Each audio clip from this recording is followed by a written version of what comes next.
नमस्ते और इस डीप डाइव में स्वागत है। क्या कभी सोचा है कि कुछ लोग हर जगह इजीली एडजस्ट कैसे हो जाते हैं?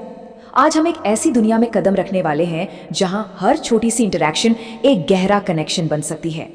इस सेशन में हम डेल कार्नेगीज की classic study how to win friends and influence people पर आधारित उन टाइमलेस प्रिंसिपल्स को एक्सप्लोर करेंगे जो किसी भी सक्सेसफुल ह्यूमन रिलेशनशिप की बुनियाद होते हैं।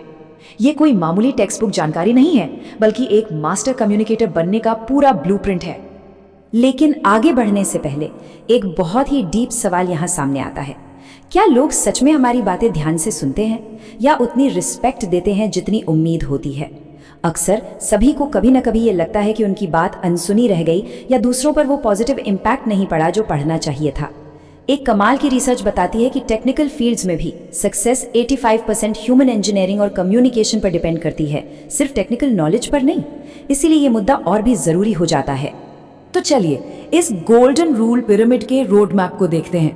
पहला, कनेक्शन की ताकत। दूसरा, लोगों को हैंडल करना। तीसरा, दोस्त बनाने की कला। चौथा, पॉजिटिवली इन्फ्लुएंस करना। और अंत में आएगा the ultimate golden rule. Okay, let's dive into this. हिस्सा एक, कनेक्शन की ताकत, जो है हर तरह के सोशल फ्रिक्शन का सबसे बढ़िया इलाज। अब ये प्रिंसिपल्स जो आगे आएंगे, ये सिर्फ हवाई बातें नहीं हैं। ये कम्युनिकेशन की एक ऐसी लाइफ चेंजिंग टूल किट है जो रिलेशनशिप्स को देखने का पूरा नजरिया बदल सकती है। सोचिए, सोशल सिचुएशंस में अचानक नर्वस हो जाना, वीक कम्युनिकेशन की वजह से पीछे रह जाना या फिर नए दोस्त बनाने में स्ट्रगल करना, ये सब बहुत ही कॉमन मुश्किलें हैं।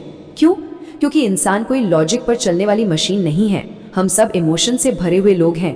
ये एनालिसिस इन्हीं प्रॉब्लम्स को डायरेक्टली सॉल्व करके एक बहुत ही प्रोफाउंड पर्सनल ट्रांसफॉर्मेशन का रास्ता खोलता है। नंबर 2, लोगों को सफलतापूर्वक हैंडल करना। यही ह्यूमन इंटरैक्शन की असली बुनियाद है। अब यहाँ क्या इंटरेस्टिंग है उस पर जरा ध्यान दीजिए। अक्सर होता क्या है कि गलती देखते ही लोग तुरंत क्रिटिसाइज करना शुरू कर देते हैं, लेकिन सोर्स मटेरियल साफ बताता है कि क्रिटिसिज्म से इंसान सुधरता कम है और हर्ट ज्यादा होता है। एब्राहम लिंकन का एक बेहद मशहूर किस्सा इस बात का परफेक्ट एग्जाम्पल है। लिंकन को एक बात जल्दी ही समझ आ गई थी कि किसी को भी गुस्से में लिखा गया खत सिर्फ उस सामने वाले को डिफेंसिव बनाता है। क्रिटिसिज्म से सिर्फ ब्लेम गेम शुरू होता है। इसके बजाय अगर शांति से ये सजेशन दिया जाए कि थोड़ा और ध्यान देने से चीजें बेहतर हो सकती हैं, तो एक्चुअल इंप्रूवमेंट के चांसेस कहीं ज्यादा बढ़ जाते हैं। और इस सब के साथ ही आती है सच्ची और जेन्युइन तारीफ की जरूरत। यहाँ एक बड़ा फर्क समझना होगा।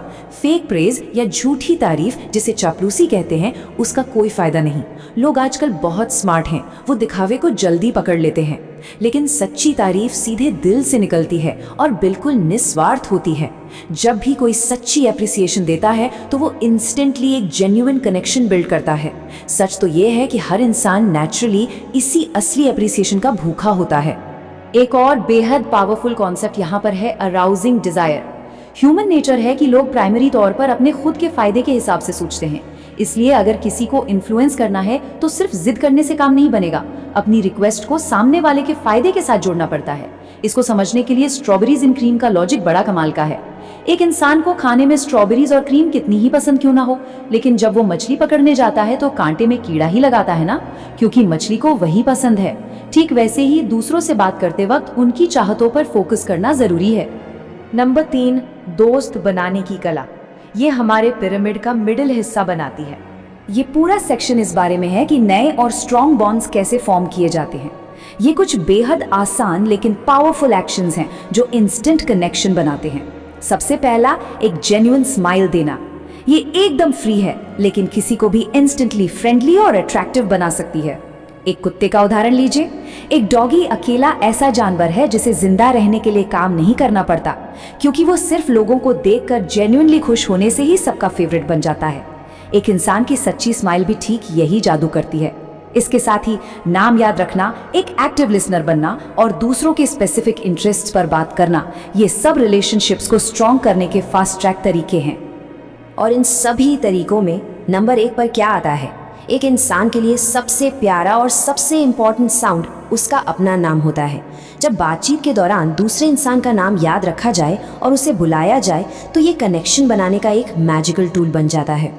बिजनेस टाइकन एंड्रू कार्नेगी ने इस नियम का बेहद शानदार इस्तेमाल किया था। उन्हें एक रेल रोड कंपनी को स्टील बेचना था, तो उन्होंने सिर्फ उस रेल रोड कंपनी के प्रेसिडेंट के नाम पर अपनी नई स्टील प्लांट का नाम रख दिया। इस एक सिंपल से कदम ने उन्हें बहुत बड़ा बिजनेस कॉन्ट्रैक्ट दिला दिया था। इसके तुरंत बाद आती है एक बहुत ही आसान एडवाइस, कम बोले ज्यादा सुने। लोग नेचुरली उनकी तरफ आकर्षित होते हैं जो उन्हें इम्पोर्टेंस देते हैं, और इम्पोर्टेंस देने का सबसे बढ़िया तरीका है उनकी बातों को सच में दिल से सुनना। एक किस्से में बताया गया है कि एक डिनर पार्टी में एक व्यक्ति ने पूरी रात लगातार एक बोटेनिस्ट की बातें सुनी और खुद शायद ही एक शब्द बोला हो। पार्टी के बाद उस बोटेनिस्ट ने सबसे यही कहा कि वो सुनने वाला इंसान पार्टी का सबसे बेहतरीन कॉन्वर्सेशनलिस्ट था। सच्ची लिसनिंग अपने आप में ऐसी ही एक मैग्नेटिक पावर है। चलिए अब चलते हैं नंबर 4 पर, पॉजिटिवली इन्फ्लुएंस करना, जो है पर्सुएशन की सबसे ऊंची चोटी। पॉजिटिवली इन्फ्लुएंस करने के इस पीक पर पहुंचने के लिए लोगों के माइंड को बड़ी ही ग्रेसफुली हैंडल करना होता है, और उसके लिए ये डी एस्केलेशन प्रोसेस सबसे ज्यादा काम आती है। स्टेप 1, आर्ग्यूमेंट्स को पूरी तरह से अवॉइड करना। स्टेप 2, अगर गलती हुई है तो अपना ईगो साइड में रखकर उसे तुरंत मान लेना। सोचिए, अगर कभी ट्रैफिक पुलिस रोक ले और अपनी गलती तुरंत एक्सेप्ट कर ली जाए तो अक्सर उस अथॉरिटी फिगर का गुस्सा वहीं शांत हो जाता है और लीनियंसी मिलने के चांसेस बढ़ जाते हैं। और स्टेप 3, सामने वाले इंसान को इम्पोर्टेंट फील कराना। यहाँ इस लाइन पर जरा रुककर सोचते हैं। एक आर्ग्यूमेंट जीतने का मतलब है उस इंसान को हार जाना। आर्ग्यूमेंट्स असल में सिर्फ हमारे ईगो को सेटिस्फाई करते हैं, लेकिन रिश्तों में दूरियां लाते हैं। कोई बहस करके सामने वाले को चुप तो करा सकता है, लेकिन उसके दिल में जगह नहीं बना सकता। इसलिए शांति और काम तरीके से की गई एक डिस्कशन किसी भी लड़ाई को जीतने से कहीं ज्यादा बड़ी जीत होती है। और अब आते हैं नंबर 5 पर, द अल्टीमेट गोल्डन रूल, हमारे पिरामिड का शिखर। इन सभी स्टेप्स से गुजरने के बाद इस पूरी एनालिसिस का सबसे महत्वपूर्ण मैसेज निकल कर आता है, दूसरों के साथ बिल्कुल वैसा ही व्यवहार करें जैसा व्यवहार हम खुद के लिए चाहते हैं। तो क्रूशियल पॉइंट ये है कि जब हम एक दूसरे के लिए रिस्पेक्ट, एक जेन्युइन स्माइल, एक्टिव लिसनिंग और बिना किसी मिलावट के ऑनेस्ट अप्रिसिएशन को मिला देते हैं ना, तो ये पूरी दुनिया आसानी से एक दोस्त बन सकती है। तो इस सेशन के एंड तक पहुंचते हुए स्क्रीन पर इस सवाल पर थोड़ा गौर करना तो बनता ही है, आज इन प्रिंसिपल से फायदा उठाने वाला पहला इंसान कौन हो सकता है। ये ट्रांसफॉर्मेटिव टूल किट अब पूरी तरह से हमारे सामने खुली है। अगर इन छोटी छोटी बातों को आज से ही अपनी लाइफ में शामिल कर लिया जाए तो आसपास का माहौल और रिलेशनशिप्स हमेशा के लिए बेहतर बनाए जा सकते हैं। आज के इस कमाल के डीप डाइव में जुड़ने के लिए बहुत शुक्रिया।